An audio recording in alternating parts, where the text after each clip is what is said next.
யாரது? கதவு திறந்தாப்பா இருக்கு. வாங்க வாங்க. ஹாய் அங்கிள், நான் தான் சங்கி வந்திருக்கேன். எப்படி இருக்கீங்க? நான் நல்லா இருக்கேன்ப்பா. நீ என்ன ரொம்ப நாள் ஆளவே காணா? நான் அடிக்கடி வந்து போயிட்டு தான் இருக்கேன் அங்கிள். மங்கி தான் நீங்க இருக்கும்போது வர வேண்டாம்னு சொல்லிட்டான். ஓஹோ, அதுதான் விஷயமா? அவனை வந்து வச்சுக்கிறேன். சரிப்பா, உள்ள போய் பாரு, அவன் இருக்கான்.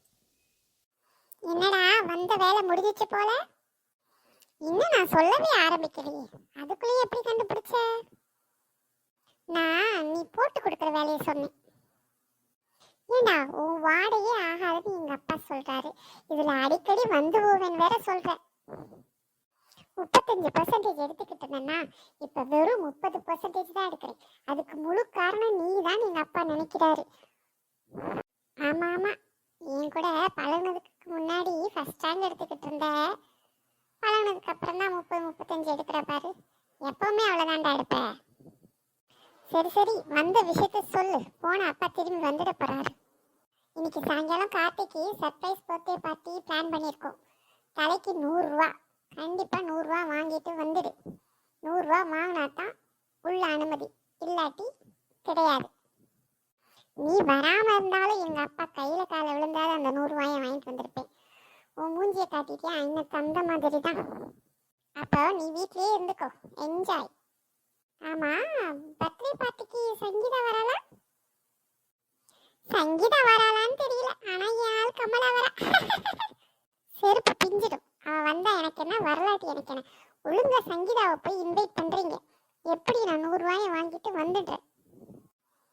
அதான் உங்க அப்பா கொடுக்க மாட்டாரே, அப்புறம் எப்படி வாங்குவேன் வருவேன்? அதுக்கு தான் கடவுள் அம்மா கேரக்டர் ஒன்று படைச்சிருக்காரே. போ போ, அதெல்லாம் பார்த்துக்கலாம். Okay okay, bye bye. ஷல்லல்லா ஷல்லல்லா, கமலா தான் வருவாளா. அம்மா அம்மா, ஈவினிங் சாயங்காலம் என் ஃப்ரெண்டுக்கு பர்த்டே பார்ட்டி இருக்குமா, அதுக்கு 100 ரூபாய் வேணுமா? 100 ரூபாயா? அப்பா கேட்டா கண்டிப்பா தரமாட்டாருடா. அதாம்மா உங்ககிட்ட கேக்குறேன். என்கிட்ட ஏது அவ்வளோ பணம்? அதான் அப்பா கிட்ட ஆட்டையை போட்டு அரசலை பெட்டியில வச்சிருப்பேல, அதை எடுத்து கொடு. ஐயோ, அதெல்லாம் சேர்த்து தாண்டா இப்போ ஒரு புது சேலை வாங்கினேன் அம்மா. அதெல்லாம் தெரியாது எனக்கு, எப்படியாவது 100 ரூபாய் வேணும். நீ நல்லா படிக்காதனால தான் அப்பா இவ்வளோ ஸ்ட்ரிக்டா இருக்காரு. நீ மட்டும் நல்லா படிச்சா அப்பா நீ ஆசைப்பட்டதெல்லாம் தருவார்ல. அம்மா, என் கிளாஸ்ல டீச்சர் சரியில்லைம்மா. டீச்சர் ஒழுங்கா இருந்தா நான் நல்லா படிக்காம எங்கம்மா போக போறேன்? நான் நல்லா படிக்காத காரணமே அந்த டீச்சர் தான்மா. ஒண்ணுமே புரிய மாட்டேங்குது அது சொல்றது. நீதாம்மா அப்பா கிட்ட சொல்லி புரிய வைக்கணும். நீ ஏன் இப்படி பேசினா எப்படி?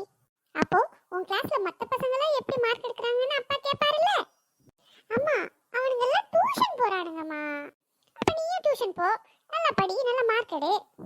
நான் டியூஷன் போக மாட்டேன்னா சொல்றேன், ஆனா அப்பா சொல்ற மிஸ் கிட்ட போக மாட்டேன். எங்க கிளாஸ் டீச்சர்ட்ட தான் போவேன். ஏண்டா, அந்த மிஸ் சொல்லி தரது புரியலன்னு தான் டியூஷன் போறேன்னு சொல்ற. இப்ப மறுபடியும் அந்த மிஸ் கிட்டயே டியூஷன் போறேன்னு சொல்றியே, ஒன்னும் புரியல. ஐயோ அம்மா, அந்த மிஸ் டியூஷன் வர பசங்களுக்கு மட்டும் எந்தெந்த கொஸ்டின் எக்ஸாமுக்கு வரும்னு முத நாளே சொல்லிடுவாங்க.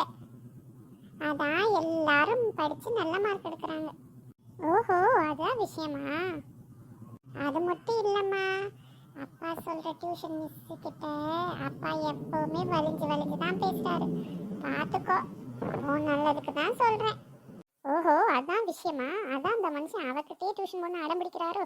இருக்கட்டும், நீ உங்க மிஸ் கிட்டே டியூஷன் போடா. அவர் என்ன சொல்றாருன்னு நான் பாத்துக்கிறேன்.